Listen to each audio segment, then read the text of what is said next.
Hello students, हम लोग my struggle for an education का ऊपर के पैराग्राफ को पढ़ा। उसके आगे जो ये पैराग्राफ है आप अपने किताब में ध्यान से देखें। एज सुन एज पॉसिबल से लेकर व्हाट वाज इन मी तक हम लोग इस पैराग्राफ को पहले कवर करेंगे। तो आइए सीधे हम लोग पार्ट पे चलते हैं। As soon as possible, after reaching the ground of the Hampton Institute, I presented myself before the head teacher for assignment to a class. लेखक कहता है कि जैसे ही हम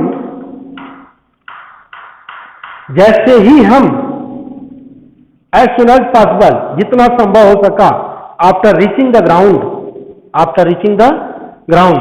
मैदान पर पहुंचने के बाद, मैदान कौन सा है? Of the Hampton institute, Hampton institute का, संस्था का, जिस Hampton institute. I presented myself before the head teacher for assignment to a class. I presented myself, मैं अपने आप को प्रस्तुत किया बिफोर द हेड टीचर के सम्मुख, for assignment to a class. Assignment means दाखिला, फॉर असाइनमेंट मीन्स दाखिला के लिए, टू अ क्लास कक्षा में, यानी कक्षा में दाखिला के लिए जितना जल्दी हो सका, एज सुन एज पॉसिबल, जितना जल्दी संभव था, मैं अपने आप को हेड टीचर के सम्मुख प्रस्तुत किया। Having been so long without proper food, a bath and change of clothing, I did not, of course, make a very favorable impression upon her. लेखक इस बात को बताता है कि having been so long without proper food, यानी लंबे समयों तक बिना उचित भोजन के, a bath and change of clothing, यानी स्नान और कपड़ा, ठीक है, यानी लंबे समयों से लेखक न अच्छा भोजन कर सका था और ना ही वह स्नान कर सका था और ना ही वो अपने कपड़ों को बदल सका था। I did not, of course, वास्तव में, I did not make a very favourable impression upon her, मैं एक फेवरेबल इंप्रेशन, एक अनुकूल प्रभाव मैं उनके ऊपर न बना सका। मैं अपने पक्ष में उनके ऊपर एक अनुकूल प्रभाव नहीं बना सका। उसके पीछे कारण क्या थे कि लेखक जो है लंबे समयों तक बिना उचित भोजन का था, बिना स्नान का था और कपड़े तक भी नहीं बदल पाया था। तो यही उसका मेन कारण था कि वह हेड टीचर के ऊपर एक अच्छा प्रभाव न डाल सका। लेखक आगे कहता है कि I could see at once that were doubts in her mind about the wisdom of admitting me as a student. लेखक कहता कि मैं देख सका, आई कुड सी, मैं देख सका, एट वंस, तुरंत, दैट की there were doubts in her mind, उसके मस्तिष्क में संदेह थे, किसके मस्तिष्क में? हेड टीचर के मस्तिष्क में संदेह थे। About the wisdom of admitting me, यानी मेरे दाखिला, मेरे बुद्धिमत्ता पर उसके मन में संदेह थे। एज ए स्टूडेंट, एक विद्यार्थी के रूप में, अर्थात लेखक अपने आप को यह कहता है कि मैं एक विद्यार्थी के रूप में उसके सम्मुख प्रतीत नहीं हो रहा था, जो मेरी बुद्धिमत्ता पर उनको शक थी। कारण यही था कि वे लंबे समयों तक उचित स्थिति में नहीं रह पाए थे। For some time she did not refuse to admit me, neither did she decide in my favor. लेखक कहता कि for some time, कुछ समय तक, she did not refuse to admit me, मुझे स्वीकार करने से इनकार किया, यानी कुछ समय तक न हुआ मुझे एडमिट, मेरा दाखिला लेने से इनकार किया, neither did she decide in my favour, और ना ही वो मेरे पक्ष में कोई निर्णय ले पाई। अर्थात लेखक ये बात बताना चाहता है कि न वह मुझे स्वीकार कर पाती हैं और ना ही वह मेरे फेवर में जो है कोई विचार कर पाती हैं और न अस्वीकार कर पाती हैं। Neither she refused to admit me, nor she decided in my favor. न तो उसने इनकार ही किया और न ही मेरे पक्ष में कोई विचार ही बना पाया कि मैं दाखिला हेतु उपयुक्त हूं एक विद्यार्थी के रूप में या नहीं। यह बात उनके संशय में, उनके मन में, उनके संशय में था। उनका मस्तिष्क इस बात को लेकर के संशय में था। तो my dear, I could with my worthiness, आगे देखते हैं।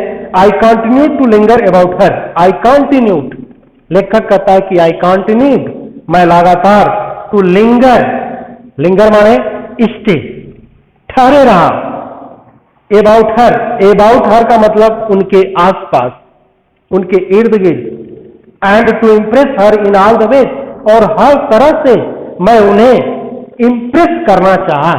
लेखक अपनी बात कह रहा है कि जब उन्होंने मुझे देखा तो न उन्होंने मेरा दाखिला लेने से इनकार ही किया और न ही मेरे बारे में वे सोच ही पाई कि दाखिला लूं या ना लूं। तो इस तरह से मैं भरसक प्रयत्न किया कि उनके आसपास बने रहा और यह कोशिश करता रहा कि अगर मुझे कोई संभव अवसर मिले तो मैं इन्हें अपने आप को प्रस्तुत कर सकूं। इसके लिए मैं to impress her in all the ways, हर तरह से मैं इम्प्रेस करना चाहा। I could with my worthiness, I could with my worthiness, I could with my worthiness, मैं अपनी योग्यता से उनको क्या कर सकूं, इम्प्रेस कर सकूं। इसके लिए मैं उनके आसपास सर्वदा बना रहा। इन द मीन टाइम, उसी क्षण, in the mean time I saw her admitting other students, तो in the mean time I saw her admitting, उस क्षण मैंने देखा, लेखक कहता है कि इन द मीन टाइम, उस क्षण मैंने देखा, हर एडमिटिंग, उन्हें एडमिट करते हुए, दाखिला लेते हुए, अदर स्टूडेंट्स, दूसरे विद्यार्थियों को, and that added greatly to my discomfort, और जिससे मैं और डिस्कम्फर्ट हो गया, इससे मेरी और बेचैनी बढ़ गई, क्योंकि लेखक भी अपने दाखिला हेतु गया था, लेकिन जब उसको उसके पक्ष में कोई अभी निर्णय नहीं आता है और यह देखता चला जाता है कि अन्य विद्यार्थियों का दाखिला होता जा रहा है, मेरा नहीं हो पा रहा है, तो उसके मन में इस बात का एक भय, एक संशय बना हुआ है, जिससे वह और बेचैन हो रहा है। तो लेखक वही कह रहा है कि and that added greatly to my discomfort, जिसने मेरी बेचैनी और बढ़ा दिया। आई फेल्ट, मैं महसूस किया, deep down in my heart, deep down माने निराशा, डीप डाउन मीन्स निराशा। I felt deep down in my heart, यानी मन में मेरे निराशा थी, यह मैं महसूस किया। That I could as well as they, that I could, मैं, एज वेल एज दे, जैसे अन्य विद्यार्थी कर रहे थे वैसा ही मैं भी कर सकता था। इस तरह की मेरे अंदर कहीं न कहीं एक फीलिंग थी। If I could only get a chance to show what was in me, लेखक कहता है कि if I could only get a chance, यदि मुझे एक अवसर मिल गया होता टू शो, दिखाने के लिए, प्रदर्शन करने के लिए, व्हाट वाज इन मी, कि मेरे अंदर क्या है, मेरी योग्यता क्या है, तो मैं क्या करता, I could as well as they, जैसे अन्य लड़के कर रहे थे, जैसे अन्य लड़कों की दाखिला हो रही थी, उसी तरह से मेरा भी दाखिला हो जाता।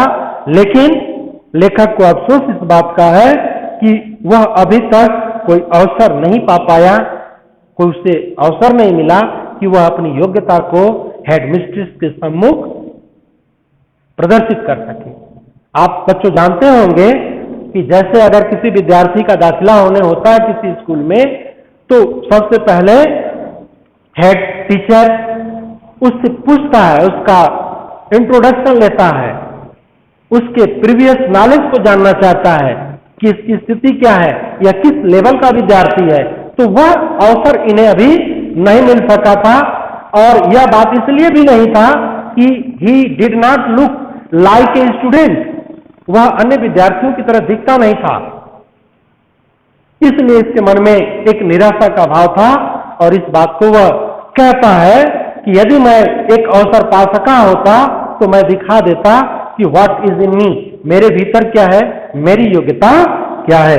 तो माय डियर, यहां तक आप लोगों को मैंने कवर किया। आगे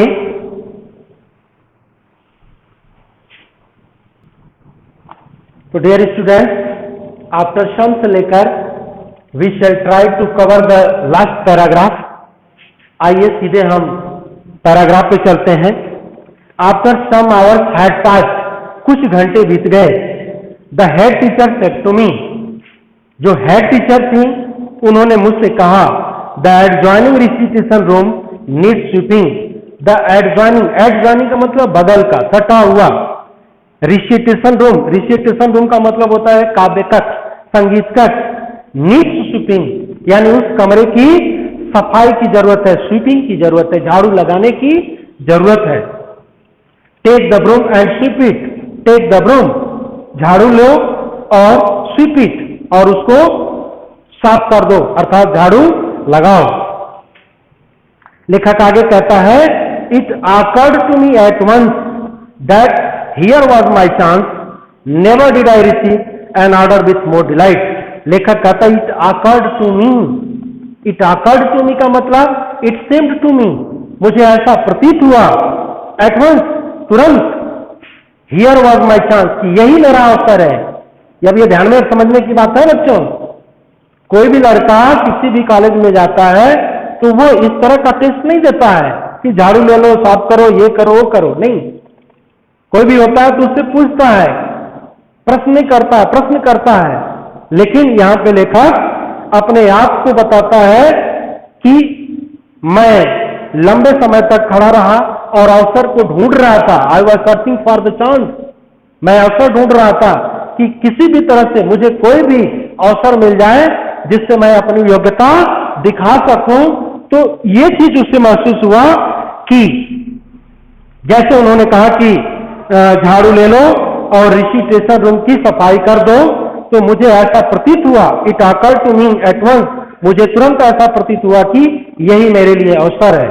never did I receive an order with more delight. लेखक कहता है कि इस तरह का आदेश मैंने कभी प्रसन्नता से स्वीकार नहीं किया था। आई swept the recitation room 3 times, मैं रिसिटेशन रूम को, संगीत कक्ष को, काव्य कक्ष को 3 बार साफ किया, 3 बार झाड़ू लगाया। स्वीप माने झाड़ू लगाना, स्वेप्ट मीन्स उसका पास्ट है। तो then I got a dusting cloth, जब उसने साफ कर लिया, झाड़ू लगा लिया, तब लेखक कहता है कि आई गॉट ए डस्टिंग क्लॉथ, मैं एक डस्टिंग क्लॉथ लाया। डस्टिंग क्लॉथ का मतलब पोंछने वाला कपड़ा, यानी हम दूसरे शब्द में कह सकते हैं पोछा वाला कपड़ा। And it dusted it 4 times, और and I dusted it 4 times, और मैंने 4 बार पोछा लगाया। All the wood work around the walls, दीवार के आसपास सभी लकड़ी के जितने कार्य थे, वुड वर्क का मतलब लकड़ी के कार्य। जैसे आप रिसिटेशन रूम में जाएंगे तो जितने लकड़ी के कार्य होंगे, मेज होगा, कुर्सी होगा, अलमारी होगा, बहुत सी चीजें हो सकती हैं। तो इस तरह से all the wood work around the walls, दीवार के आसपास, every bench, her bench, table and desk जितने थे सबको मैंने 4 बार पोछा लगाया। I went over 4 times with my dusting cloth, मैं 4 बार अपने डस्टिंग क्लॉथ से उसके ऊपर पोछा लगाया। Besides every piece of furniture, besides का मतलब कि अतिरिक्त, एवरी पीस ऑफ फर्नीचर, प्रत्येक पीस ऑफ फर्नीचर यानी जो लकड़ी की वस्तुएं थीं, प्रत्येक लकड़ी के वस्तु के अतिरिक्त हैड बीन मूव्ड, हटाए गए, एंड एवरी क्लोजेट, और प्रत्येक क्लोजेट को, अलमारी को, and corner in the room, corner in the room, कमरे के कॉर्नर में, कोने में, हैड बीन थॉरोली क्लीन्ड, जिसे मैं पूरी तरह से साफ किया। I had the feeling that in a large measure my future depends upon the impression. I had the feeling, मेरे अंदर एक भावना थी, दैट कि इन ए लार्ज मेजर, अधिक मात्रा में, अधिक पैमाने पर, माई फ्यूचर, मेरा जो भविष्य है, depended upon the impression, depended upon the impression, यानी प्रभाव पर निर्भर था। यानी लेखक कह रहा है कि मैं अधिक पैमाने पर इस बात को सोच सका कि ज्यादा से ज्यादा जो मेरा भविष्य निर्भर था वह मेरे इस कार्य के प्रभाव से था। I made upon the teacher, I made upon the teacher in the cleaning of that room, I made upon the teacher in the cleaning of that room, यानी उस रूम की, उस कमरे की सफाई पर, उस कमरे की सफाई पर ज्यादातर जो है मेरा भविष्य निर्भर था। When I was through, जब मैं इसे पूरा कर लिया, I reported to the head teacher, मैं हेड टीचर को सूचित किया। She was a Yankee woman who knew just where to look for dirt. She was a Yankee woman, जो वे एक यंकी वुमन थी। यंकी वुमन का मतलब यूनाइटेड स्टेट ऑफ अमेरिका के नॉर्थ साइड की जो है वो एक समझदार कह लें या बिल्कुल तेज तर्रार थी, जिसे पता था, who knew just where to look for dirt, जिन्हें यह पता था यानी डर्ट को कहां प्राप्त किया जा सकता है, गंदगी को कहां ढूंढा जा सकता है, इस तरह की वो चालाक महिला थी। She went into the room, she went into the room, वे कमरे में गई, and inspected the door and closet, उन्होंने दरवाजा और अलमारियों का निरीक्षण किया। देन सी टूक हर हैंडकरचीफ, तब उन्होंने अपनी रुमाल ली, एंड रब इट, और उससे रगड़ी, ऑन द वुड वर्क, जो भी लकड़ी के वर्क थे उस पर रगड़ी, अबाउट द वॉल्स, दीवालों पर रगड़ी, and over the table, table के ऊपर, एंड बेंचेस, बेंचों के ऊपर। इस तरह से उन्होंने रगड़ रगड़ करके ये पता लगाने का कोशिश किया। पता किस चीज को लगाना था? डर्ट को, गंदगी को पता लगाना चाहती थी और प्रयास किया। When she was unable to find one bit of dirt on the floor or a particle of dust on any of the furniture, she quietly remarked.